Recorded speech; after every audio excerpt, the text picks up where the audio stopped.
Hi hello ನಮಸ್ತೆ. ನಾನು ನಿಮ್ಮ Chaitra Pratap. Welcome back to my YouTube channel. I hope ನೀವೆಲ್ಲರೂ ಚೆನ್ನಾಗಿದ್ದೀರಾ ಅಂತ ಭಾವಿಸ್ತಾ, ಹಾಗೆ ನಾನೂ ಸಹ ತುಂಬಾ ಚೆನ್ನಾಗಿದ್ದೀನಿ ಅಂತ ಹೇಳ್ತಾ ಇವತ್ತಿನ ನನ್ನ ವ್ಲಾಗ್ನ ಶುರು ಮಾಡ್ತಾ ಇದ್ದೀನಿ. ಇನ್ನು ಇವತ್ತಿನ ವ್ಲಾಗ್ ಬಂದು ಸೋಮವಾರದ ಕಂಪ್ಲೀಟ್ ನನ್ನ ರೊಟೀನ್ ಯಾವ ಥರ ಇತ್ತು ಅನ್ನೋದನ್ನು ಈ ವ್ಲಾಗಲ್ಲಿ ಶೇರ್ ಮಾಡಿದ್ದೀನಿ. ಇನ್ನು ಆಷಾಢ ಬಂತು ಅಂತ ಅಂದರೆ ಹಬ್ಬಗಳು ಸಾಲು ಸಾಲಾಗಿ ಬರ್ತಾ ಇರುತ್ತೆ ಈ ಆಷಾಢ ಶ್ರಾವಣದಲ್ಲಿ. ಸೊ ಇನ್ನು ಭೀಮ್ ಅಮಾವಾಸ್ಯೆ ಹತ್ರ ಬರ್ತಿದೆ ಅಲ್ವಾ, ಹಾಗಾಗಿ ಸ್ವಲ್ಪ ಮಟ್ಟಿಗೆ ಮನೆಯೆಲ್ಲ ಕ್ಲೀನ್ ಮಾಡಿಕೊಂಡು ಪೂಜಾ ಸಾಮಗ್ರಿಗಳನ್ನೆಲ್ಲ ಕ್ಲೀನ್ ಮಾಡ್ಕೊಬೇಕಿತ್ತು. ಹಾಗಾಗಿ ಯಾವ ಥರ ಇತ್ತು ಅಂದರೆ ಭೀಮ್ ಅಮಾವಾಸ್ಯೆ ಮುಂಚಿತವಾಗಿ ದೇವ್ರ ಮನೆ ಪೂಜಾ ಸಾಮಗ್ರಿಗಳನ್ನ ಕ್ಲೀನ್ ಮಾಡೋದಾಗಿರ್ಬೋದು, ಸ್ವಲ್ಪ ಮನೆ ಕೆಲಸಗಳು ಅನ್ನೋದನ್ನು ಈ ವ್ಲಾಗಲ್ಲಿ ನಾನು ಶೇರ್ ಮಾಡಿದ್ದೀನಿ. ಇನ್ನು ಸೋಮವಾರದ ವ್ಲಾಗ್ ಆಗಿರುತ್ತೆ ಇದು. ಸೊ ಬೆಳಗ್ಗೆ ಎದ್ದ ತಕ್ಷಣ ಒಂದು ಗ್ಲಾಸ್ ಬಿಸಿನೀರನ್ನ ಕುಡಿದು ದಿನಾನ ಶುರು ಮಾಡಿದ್ದಾಯಿತು. ಇನ್ನು ಬೆಳಗ್ಗೆ ಏನಂದರೆ ಟಿಫನ್ ರೆಡಿ ಆಗಿಬಿಡಬೇಕು. ಯಾಕೆಂತ ಅಂದರೆ ಆನ್ ಟೈಮ್ಗೆ ಸ್ಕೂಲ್ಗೆ ಮಕ್ಕಳು ಮತ್ತಿನ ಹಸ್ಬೆಂಡು ಎಲ್ಲ ಹೋಗೋದ್ರಿಂದ ಟಿಫನ್ ಮಾತ್ರ ಮಸ್ಟ್ ಆ್ಯಂಡ್ ಶುಡ್ ಆ ಟೈಮ್ಗೆ ರೆಡಿ ಇರಬೇಕು. ಹಾಗಾಗಿ ಮೊದಲಿಗೆ ಟಿಫನ್ ಎಲ್ಲ ರೆಡಿ ಮಾಡಿ ಮತ್ತಿನ ಕಿಚನಲ್ಲಿ ಏನು ಕೆಲಸಗಳಿದೆ ಅದನ್ನೆಲ್ಲ ಕಂಪ್ಲೀಟಾಗಿ ಮುಗಿಸಿ ಮನೆ ಕೆಲಸಗಳನ್ನೆಲ್ಲ ಕಂಪ್ಲೀಟಾಗಿ ಮುಗಿಸಿದ ಮೇಲೆ ನಾನು ಫ್ರೆಶ್ ಅಪ್ ಆಗಿ ದೇವ್ರ ಮನೆ ಕೆಲಸನ ಶುರು ಮಾಡ್ಕೊಬೇಕು ಅಂತ ಅಂದ್ಕೊಂಡಿದ್ದೆ. ಇನ್ನು ಟಿಫನ್ಗೆ ಪಲಾವ್ ಮಾಡೋಣ ಅಂತ ಹೇಳಿಬಿಟ್ಟು ತರಕಾರಿಗಳನ್ನೆಲ್ಲ ಹಿಂದಿನ ದಿನವೇ ಹಚ್ಚಿಟ್ಕೊಂಡಿದ್ದೆ. ನೋಡಿ, ಈ ಥರ ಬೆಳಗ್ಗೆ ಏನು ಟಿಫನ್ ಮಾಡ್ತೀವಿ ಅದಕ್ಕೆ ಸ್ವಲ್ಪ ಮಟ್ಟಿಗೆ ಪ್ರಿಪ್ರೇಷನ್ನ ನಾವು ಹಿಂದಿನ ದಿನ ಮಾಡ್ಕೊಳ್ಳೋದ್ರಿಂದ ಆವತ್ತಿನ ದಿನ ನಮಗೆ ಸ್ವಲ್ಪ ಕೆಲಸ ಕಮ್ಮಿ ಅನಿಸುತ್ತೆ ಅಥವಾ ಬೇಗ ಆಗ್ಬೋದು. ಅಂದರೆ ನಾವು ಯಾವ ಟೈಮ್ಗೆ ಆ ವರ್ಕ್ನ ಮುಗಿಸ್ಬೇಕು ಅಂತ ಅಂದ್ಕೊಂಡಿರ್ತೀವಿ ಆ ಟೈಮ್ಗೆ ಅದು ಕಂಪ್ಲೀಟಾಗಿ ಮುಗಿಯುತ್ತೆ. ಸೊ ಆ ಥರ ಹಂಗಾಗಿ ತರಕಾರಿ ಎಲ್ಲ ಹಿಂದಿನ ದಿನವೇ ಹಚ್ಚಿಟ್ಕೊಂಡಿದ್ದೆ. ಸೊ ಪಲಾವ್ ಒಂದು ಕಡೆ ರೆಡಿ ಆಯಿತು. ಇನ್ನು ಮೊಸರು ಬಜ್ಜಿ ಎಲ್ಲ ಮಾಡಿಕೊಂಡು ಸೊ ವಾಟರ್ ಬಾಟಲ್ಗಳಿಗೆಲ್ಲ ನೀರು ತುಂಬಿಸಿ ಕಿಚನಲ್ಲಿ ಒಂದು 8-8:30ವರೆಗೂ ಇದೇ ಕೆಲಸ ಆಗಿಬಿಡುತ್ತೆ. ಪ್ರತಿದಿನ ಅಷ್ಟೇ 8:15 8 ಗಂಟೆವರೆಗೂ ಕಿಚನಲ್ಲೇ ಕೆಲಸ ಇರುತ್ತೆ. ಅದಾದಮೇಲೆ ಇನ್ನು ಈಚೆ ಬಂದರೆ ಖುಷಿ ರೆಡಿ ಇರ್ತಾಳೆ. ಸೊ ಅವಳಿಗೆ ಜಡೆ ಹಾಕ್ಕೊಡ್ಬೇಕು. ಇನ್ನು ವೇದಾಂಶು ಸಹ ರೆಡಿಯಾಗಿ ಬಂದಿರ್ತಾನಲ್ವ, ಸೊ ಅವನ ಕಡೆ ಸ್ವಲ್ಪ ಗಮನ ಹರಿಸ್ಬೇಕಾಗುತ್ತೆ. ಇನ್ನು ನಮ್ಮನೆಯವರು ಕಾಫಿ ಕೇಳಿದ್ರು. ಟೈಮ್ ಆಲ್ರೆಡಿ 8 ಗಂಟೆ ಆಗಿಬಿಟ್ಟಿತ್ತು. ಈ 8 ಗಂಟೆ ಆಗಿಬಿಟ್ರೆ ಕಾಫಿ ಕುಡಿಯೋದಕ್ಕೆ ಅಷ್ಟು ಇಂಟ್ರೆಸ್ಟ್ ಇರೋದಿಲ್ಲ, ಯಾಕೆಂದರೆ ಟಿಫನ್ ಮಾಡೋ ಟೈಮ್ ಅಲ್ವಾ. ಹಂಗಾಗಿ 7:15 ಆದರೆ ಇಬ್ಬರು ಒಂದೊಂದು ಗ್ಲಾಸ್ ಕಾಫಿ ಕುಡಿತೀವಿ. ಅದೇ ಏನಾದರೂ 8 ಗಂಟೆ ಆದರೆ ಒಂದು ಗ್ಲಾಸಲ್ಲಿ ಇಬ್ಬರೂ ಶೇರ್ ಮಾಡಿಕೊಂಡು ಕಾಫಿನ ಕುಡ್ಕೊತೀವಿ ಈ ಥರ. ಇನ್ನು ಖುಷಿನೂ ರೆಡಿ ಆದಳು. ಇನ್ನು ವೇದಾಂಶಕ್ಕೆ ರೆಡಿ ಮಾಡ್ತಿದ್ದಾಳೆ. ಸೊ ನಾನು ಸುಮಾರು ವ್ಲಾಗ್ಗಳಲ್ಲಿ ಹೇಳಿದ್ದೀನಿ, ವೇದಾಂಶನ ಸ್ನಾನ ಮಾಡಿಸಿ ಕಳಿಸೋದು ನಮ್ಮನೆಯವರು. ಇನ್ನು ಅವನು ಈಚೆ ಬಂದ ತಕ್ಷಣ ಅವನಿಗೆ ರೆಡಿ ಮಾಡೋ ಕೆಲಸ ಏನಿರುತ್ತೆ ಅದು ಖುಷಿ ಮಾಡಿಕೊಡ್ತಾಳೆ. ಅವನಿಗೆ ಊಟ ಮಾಡಿಸೋದು ನನ್ನ ಡ್ಯೂಟಿ ಆಗಿರುತ್ತೆ. ಸೊ ಈ ಥರ ಕೆಲಸ ಒಬ್ಬೊಬ್ಬರು ಒಂದೊಂದು ಕೆಲಸ ಮಾಡಿಕೊಟ್ರೆ ಸ್ವಲ್ಪ ಮನೆ ಕೆಲಸಗಳು ಬೇಗ ಬೇಗನೆ ಆಗುತ್ತೆ. ಎಲ್ಲರೂ ಆನ್ ಟೈಮ್ಗೆ ಅವ್ರವ್ರ ವರ್ಕ್ಗೆ ಹೋಗಲಿಕ್ಕೆ ಈಸಿ ಆಗುತ್ತೆ ಅಂತಲೇ ಹೇಳ್ಬೋದು. ಇನ್ನು ಟಿಫನ್ ರೆಡಿ ಇತ್ತಲ್ವ, ಲಂಚ್ ಬಾಕ್ಸ್ ಎಲ್ಲ ಪ್ಯಾಕ್ ಮಾಡಿ ಅಮ್ಮಂಗೂ ಸ್ವಲ್ಪ ಹಾಕ್ಕೊಟ್ಟೆ. ಸೊ ಖುಷಿ ಹೋಗ್ತಾ ಕೊಟ್ಟೋಗ್ತಾಳೆ. ಇನ್ನು ಅವಳಿಗೂ ಟಿಫನ್ ಹಾಕ್ಕೊಟ್ಟಿದ್ದಾಯಿತು. ಸೊ ಎಲ್ಲರೂ ಟಿಫನ್ ಮಾಡಿಕೊಂಡ್ರು.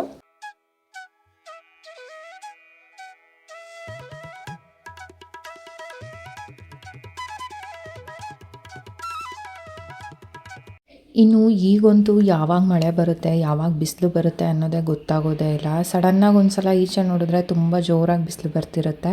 ಇನ್ನೊಂದು ಸ್ವಲ್ಪ ಹೊತ್ತು ಆಗ್ತಿದ್ದಂಗೆ ಮೋಡ ಎಲ್ಲ ಮಳೆ ಬರೋ ಥರನೇ ಆಗಿಬಿಟ್ಟಿರುತ್ತೆ. ಸೊ ಹೀಗಾಗಿ ಬಟ್ಟೆಗಳಂತೂ ಆರಿಸೋದೇ ಒಂದು ದೊಡ್ಡ ಕೆಲಸ ಆಗಿಬಿಡುತ್ತೆ. ಸೊ ಈ ಥರ ಸ್ಟ್ಯಾಂಡ್ಗೆ ಹಾಕ್ಕೊಂಡಿದ್ದೆ. ಸೊ ಸ್ವಲ್ಪ ಮಟ್ಟಿಗೆ ಬಟ್ಟೆಗಳೆಲ್ಲ ಆರಿತ್ತು. ಸರಿ ಅಂತ ಹೇಳಿಬಿಟ್ಟು ಅದನ್ನೆಲ್ಲ ನೀಟಾಗಿ ಮಡಚಿಟ್ಟು ಆಯಾ ಜಾಗಕ್ಕೆ ಆರ್ಗನೈಸ್ ಮಾಡಿ ಇನ್ನು ವೇದಾಂಶು ಸಹ ಸ್ಕೂಲ್ಗೆ ಹೊರಟ ಅಲ್ವಾ. ಇನ್ನು ನನ್ನ ಕೆಲಸನ ನಾನು ಶುರು ಮಾಡಿಕೊಂಡೆ. ಯಾಕೆಂತಂದರೆ ಇವರೆಲ್ಲ ಕೆಲಸಕ್ಕೆ ಹೊರಟ್ಬಿಟ್ರೆ ಸ್ಕೂಲ್ಗೆ ಹೋಗಿಬಿಟ್ರೆ ನನ್ನ ಕೆಲಸ ಮನೆಯಲ್ಲಿ ಬೇಗ ಬೇಗನೆ ಆಗಿಬಿಡುತ್ತೆ. ಇನ್ನು ಅವ್ರು ಹೋಗ್ತಿದ್ದಂಗೆ ನಾನು ಸಹ ಟಿಫನ್ನ ಮಾಡಿಕೊಂಡು ಮನೆ ಕೆಲಸನ ಶುರು ಮಾಡಿಕೊಂಡೆ. ಅಂದರೆ ಕಸ ಎಲ್ಲ ಗುಡಿಸಿ ಮನೆ ಎಲ್ಲ ಒರೆಸಿ ನಾನು ಫ್ರೆಶ್ ಅಪ್ ಆಗಿ ಬಂದು ದೇವ್ರ ಮನೆ ಕೆಲಸನ ಶುರು ಮಾಡಿಕೊಂಡೆ.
ಏನು ಗೊತ್ತಾ, ಈ ಮನೆ ಕೆಲಸಗಳೆಲ್ಲ ಬೇಗ ಬೇಗ ಆಗಿಬಿಡುತ್ತೆ. ಆದರೆ ದೇವ್ರ ಮನೆ ಕೆಲಸಕ್ಕೆ ಕೈ ಹಾಕ್ತೀವಿ ಅಲ್ವಾ, ದಿನದಲ್ಲಿ ಅರ್ಧ ದಿನ ಆ ಕೆಲಸನೇ ಹಿಡಿಯುತ್ತೆ. ಹಾಗಾಗಿನೇ ನಾಳೆ ವಾರ ಇದೆ ಅಥವಾ ನಾಳೆ ಏನೋ ಒಂದು ವಿಶೇಷ ದಿನ ಇದೆ, ಒಂದು ಪೂಜೆ ಮಾಡ್ಕೊಬೇಕು ಅಂತಂದರೆ ಹಿಂದಿನ ದಿನವೇ ನಾವು ಎಲ್ಲ ಥರ ಪ್ರಿಪ್ರೇಷನ್ನ ಮಾಡಿಕೊಂಡು ಇಟ್ಕೊಂಡಿರ್ಬೇಕಾಗತ್ತೆ. ಆವತ್ತಿನ ದಿನ ದೇವ್ರ ಮನೆ ಕೆಲಸಗಳೆಲ್ಲ ಮಾಡಿ ನಾವು ಪೂಜೆ ಮಾಡ್ತೀವಿ ಅಂದರೆ ನಿಜವಾಗ್ಲೂ ಸಿಕ್ಕಾಪಟ್ಟೆ ಟಯರ್ಡ್ ಆದಂಗೆ ಅನ್ನಿಸ್ಬಿಡುತ್ತೆ. ಅದರಲ್ಲೂ ನಾವೆಲ್ಲ ಸ್ವಲ್ಪ ಸಿಂಪಲ್ಲಾಗಿ ಪೂಜಾ ಸಾಮಗ್ರಿಗಳನ್ನ ಇಟ್ಕೊಂಡಿರೋ ಅಂಥದ್ದು. ಕೆಲವೊಂದು ಮನೆಗಳಲ್ಲಿ ನಾವು ನೋಡ್ತೀವಲ್ವ, ತುಂಬ ಇರುತ್ತೆ ಪೂಜಾ ಸಾಮಗ್ರಿಗಳು, ದೇವ್ರ ಫೋಟೋಗಳೆಲ್ಲ ಇರುತ್ತೆ. ಆವಾಗ ಅನಿಸುತ್ತೆ ಇವರೆಲ್ಲ ಎಷ್ಟು ಪೇಷನ್ಸಿಂದ ಮಾಡ್ಬೋದಲ್ವಾ ಅಂತ ಹೇಳಿಬಿಟ್ಟು. ನೀವು ಅಬ್ಸರ್ವ್ ಮಾಡ್ಬೋದು, ನಾನು ಇಟ್ಟಿರೋದೇ ಒಂದೇ ಫೋಟೋ. ಅಂದರೆ ನಮ್ಮನೆ ದೇವರು ಗಂಡು ದೇವ್ರದ್ದೊಂದು ಫೋಟೋ ಇಟ್ಟಿದ್ದೀನಿ, ಹೆಣ್ಣು ದೇವ್ರದ್ದೊಂದು ಫೋಟೋ ಇಟ್ಟಿದ್ದೀನಿ. ಈಗ ರೀಸೆಂಟಾಗಿ ಭೂವರಹ ಸ್ವಾಮಿದೊಂದು ಫೋಟೋನ ಇಟ್ಕೊಂಡಿದ್ದೀನಿ. ಸೊ ಇಷ್ಟೇ ಫೋಟೋ ಇರೋ ಅಂಥದ್ದು. ಈಚೆ ಒಂದು ಫೋಟೋ ಇರ್ಬೋದೇನೋ ನೋಡಿ. ಹೀಗೆ ಒಂದೊಂದೇ ಫೋಟೋಗಳು ಆ್ಯಡ್ ಆಗ್ತಾ ಹೋಗ್ತಾ ಇರುತ್ತೆ. ಬಟ್ ಆದರೆ ಇರೋದ್ರಲ್ಲಿ ಬೇರೆ ಮನೆಗಳಿಗೆ ಕಂಪೇರ್ ಮಾಡಿದ್ರೆ ಬೆಟರ್ ಅಂತ ಅನಿಸುತ್ತೆ. ಬಟ್ ಆದ್ರೂ ನಮ್ಮನೆ ಕೆಲಸಗಳೇ ಒಂದು ಅರ್ಧ ದಿನದವರೆಗೂ ಇಡಿಸುತ್ತೆ. ಇನ್ನು ಬೇರೆ ಮನೆಗಳಲ್ಲಿ ಎಷ್ಟೊಂದು ಫೋಟೋಗಳು ಇಟ್ಕೊಂಡಿರ್ತಾರೆ, ಎಷ್ಟೊಂದು ಪೂಜಾ ಸಾಮಗ್ರಿಗಳನ್ನ ಇಟ್ಕೊಂಡಿರ್ತಾರೆ. ಅವರೆಲ್ಲ ಕಮ್ಮಿ ಅಂದ್ರೂ ಒಂದು ದಿನ ಕಂಪ್ಲೀಟಾಗಿ ದೇವ್ರ ಮನೆ ಕ್ಲೀನ್ ಮಾಡೋದಕ್ಕೇ ಒಂದು ದಿನ ಆಗುತ್ತೆ ಅಂತಲೇ ಅನಿಸುತ್ತೆ. ಸೊ ಗೊತ್ತಿಲ್ಲ, ಯಾಕೆಂತಂದರೆ ದೇವ್ರ ಪೂಜಾ ಸಾಮಗ್ರಿಗಳು ಅಂತಂದರೆ ಅಷ್ಟು ನೀಟಾಗಿ ಸ್ವಲ್ಪ ನಿಧಾನವಾಗಿ ತಾಳ್ಮೆಯಿಂದ ಮಾಡಬೇಕು ಅಂತ ಅನಿಸುತ್ತೆ. ಹಾಗಾಗಿನೇ ಇನ್ನು ನಾನಂತೂ ಹಿತ್ತಾಳೆ ಸಾಮಗ್ರಿಗಳನ್ನೆಲ್ಲ ತೊಳೆಯುವಾಗ ಮೊದಲಿಗೆ ಏನಿರುತ್ತೆ ಹುಳಿ ಎಲ್ಲ ನೀಟಾಗಿ ಹಾಕಿಬಿಟ್ಟು ಒಂದು ಸ್ವಲ್ಪ ಹೊತ್ತು ನೆನೆಯೋದಕ್ಕೆ ಬಿಟ್ಬಿಡ್ತೀನಿ. ಈ ಥರ ಮಾಡೋದ್ರಿಂದ ಈಸಿಯಾಗಿ ಕ್ಲೀನ್ ಆಗುತ್ತೆ ಮತ್ತು ನೀಟಾಗೂ ಚೆನ್ನಾಗಿ ಕಾಣಿಸುತ್ತೆ. ಹಾಗಾಗಿನೇ ಸೊ ಈ ಥರ ಹುಳಿ ಎಲ್ಲ ಹಾಕಿ ಬಿಟ್ಟ ಮೇಲೆ ಆ ಬೆಳ್ಳಿ ಸಾಮಗ್ರಿಗಳನ್ನೆಲ್ಲ ನೀಟಾಗಿ ತೊಳೆದಿಟ್ಬಿಟ್ಟು ಲಾಸ್ಟಲ್ಲಿ ಮತ್ತೆ ಹಿತ್ತಾಳೆ ಸಾಮಗ್ರಿನ ತೊಳ್ಕೊಳ್ಳೋ ಅಂಥದ್ದು. ಇನ್ನು ವೇದಾಂಶ ಬೇರೆ 12:30 ಬರ್ತಾನಲ್ವ, ಅಂದರೆ 12:30 ಅವನ್ನ ಕರ್ಕೊಂಬರೋದಕ್ಕೆ ನಾನು ಹೋಗಬೇಕು. ಸೊ ಅಷ್ಟರೊಳಗಡೆ ದೇವ್ರ ಮನೆ ಕೆಲಸಗಳನ್ನ ಕಂಪ್ಲೀಟಾಗಿ ಮುಗಿಸ್ಬಿಡೋಣ ಅಂತ ಹೇಳಿಬಿಟ್ಟು ಸೊ ಬೇಗನೆ ಫಾಸ್ಟಾಗಿಯೇ ಮಾಡ್ತಿದ್ದೆ. ಸೊ ಹೆಂಗೆ ನೋಡೋಕೆ ಹೋದ್ರೂ ಟೈಮ್ ಅಂತೂ ಆಗೇ ಆಗುತ್ತೆ. ಕಮ್ಮಿ ಅಂದರೂ ಒಂದು 2 ಅವರ್ 2.5 ಅವರ್ ಕಮ್ಮಿ ಇಲ್ದಲೇ ದೇವ್ರ ಮನೆ ಕೆಲಸ ಬೇಗ ಮುಗಿಯೋದೇ ಇಲ್ಲ, ಅಷ್ಟಂತೂ ಆಗೇ ಆಗುತ್ತೆ. ಇನ್ನು ವರಮಹಾಲಕ್ಷ್ಮಿ ಹಬ್ಬ ಬೇರೆ ಹತ್ತಿರ ಬರ್ತಿದೆ. ಮನೆ ಕೆಲಸಗಳೆಲ್ಲ ಶುರು ಮಾಡ್ಕೊಬೇಕು. ಈಗ ಆಲ್ರೆಡಿ ನಾನು ಇವತ್ತೇನು ವಾಯ್ಸ್ ಓವರ್ ಕೊಡ್ತಾಯಿದ್ದೀನಿ, ಈಗ ಆಲ್ರೆಡಿ ನಾನು ಹಬ್ಬಕ್ಕೆ ಅಂತ ಹೇಳಿಬಿಟ್ಟು ಡೀಪ್ ಕ್ಲೀನಿಂಗ್ನ ಶುರು ಮಾಡಿದ್ದೀನಿ. ಒಂದು ಹಂತಕ್ಕೆ ಕ್ಲೀನಿಂಗ್ ಎಲ್ಲ ಮುಗೀತಾ ಬರ್ತಿದೆ ಅಂತಲೇ ಹೇಳ್ಬೋದು. ಯಾಕೆ ಅಂತ ಅಂದರೆ ಹಬ್ಬ ಹತ್ತಿರ ಇಟ್ಕೊಂಡು ನಾವು ಯಾವುದೇ ಥರ ಕ್ಲೀನಿಂಗ್ ಕೆಲಸಗಳನ್ನ ಮಾಡ್ಕೊಳ್ಳೋದಕ್ಕಾಗೋದಿಲ್ಲ. ಹೊರಗಡೆ ಏನಾದರೂ ಐಟಮ್ಗಳನ್ನ ತರೋದಾಗಿರ್ಬೋದು ಅಥವಾ ಮನೆ ಒಳಗಡೆ ಬೇರೆ ಥರ ಕೆಲಸಗಳಿರುತ್ತೆ. ಆವಾಗ ಕ್ಲೀನ್ ಮಾಡಬೇಕು ಅಂತ ಅಂದರೆ ಆಗೋದಿಲ್ಲ.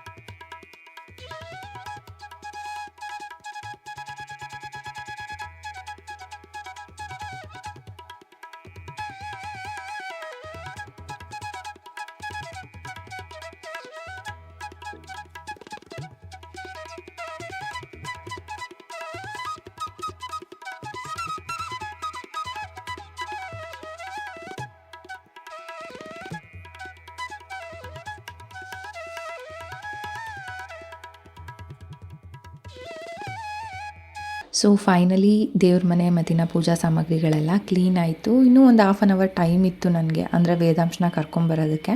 ಹಾಗಾಗಿ ಜೋಡಿಸ್ಬಿಡೋಣ ಅಂತ ಹೇಳಿಬಿಟ್ಟು ಪೂಜಾ ಸಾಮಗ್ರಿಗಳಿಗೆಲ್ಲ ನೀಟಾಗಿ ಕುಂಕುಮನ ಇಟ್ಟು ಎಲೆ ಎಲ್ಲ ಮುಡಿಸಿ ಕಳಸನೂ ಇಟ್ಟು ರೆಡಿ ಮಾಡಿಕೊಂಡೆ. ಅಂದರೆ ಇನ್ನು ಮಾರನೇ ದಿನ ಏನಿರುತ್ತೆ ಅಂತ ಅಂದರೆ ಮನೆಯೆಲ್ಲ ಕ್ಲೀನ್ ಮಾಡಿ ನಾನು ಹೂವು ಹಾಕಿ ಪೂಜೆ ಮಾಡ್ಕೊಳ್ಳೋದಕ್ಕೆ ಈಸಿ ಆಗುತ್ತೆ. ಸೊ ಹಿಂದಿನ ದಿನವೇ ಅರ್ಧ ಕೆಲಸ ನಾವು ಮಾಡಿ ಇಟ್ಕೊಂಡ್ಬಿಟ್ರೆ ಆವತ್ತಿನ ದಿನ ನಾವು ಸ್ವಲ್ಪ ಪೀಸ್ಫುಲ್ಲಾಗಿ ಪೂಜೆನ ಮಾಡ್ಕೊಬೋದು ಅಂತ ಅಷ್ಟೇನೆ.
ಸೊ ಫೈನಲಿ ಮನೆ ಕೆಲಸಗಳನ್ನೆಲ್ಲ ಕಂಪ್ಲೀಟಾಗಿ ಮುಗಿಸಿ ವೇದಾಂಶನ ಕರ್ಕೊಂಬರೋಣ ಅಂತ ಹೇಳಿ ಸ್ಕೂಲ್ ಹತ್ರ ಹೊರಟೆ.